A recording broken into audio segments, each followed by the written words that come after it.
City Watch, a Springfield community says its trees are out of control. The bordering lake leased property in Ward 1 is city-owned. News Channel 20's Emily Jordan spoke to one resident who's worried someone's going to get hurt. Emily? Residents in Ward 1 on the east side of Lake Springfield say they've complained to the city, but nobody's come to trim the trees. Terry Moore has lived in the same house on Teakwood Drive for more than 20 years. He says a few years ago, a branch destroyed part of his fence after coming down in a storm. And he says the branches are still out of control and worries they could cause more damage. My whole argument has been, one of these days, our luck's gonna run out. We've had enough fall here.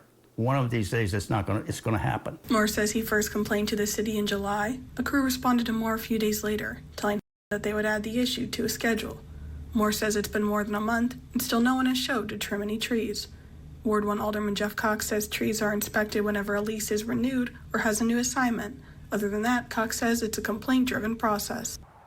If it's lake lease property, that's the responsibility of the leaseholder, and that includes the residences and also the lake clubs. Well, there's administrative court and things like that they could be fined or they could be warned to make sure that they come into compliance if necessary. A city official says the city doesn't use public resources to remove or trim trees on private or leased property, but it is the city's responsibility to clear overgrowth around power lines.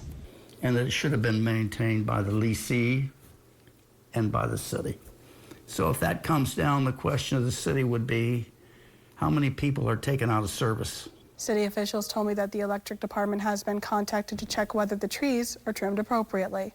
I'm Emily Jordan. Thank you for watching. Make sure you subscribe to our YouTube channel and be sure to watch more videos from Fox, Illinois.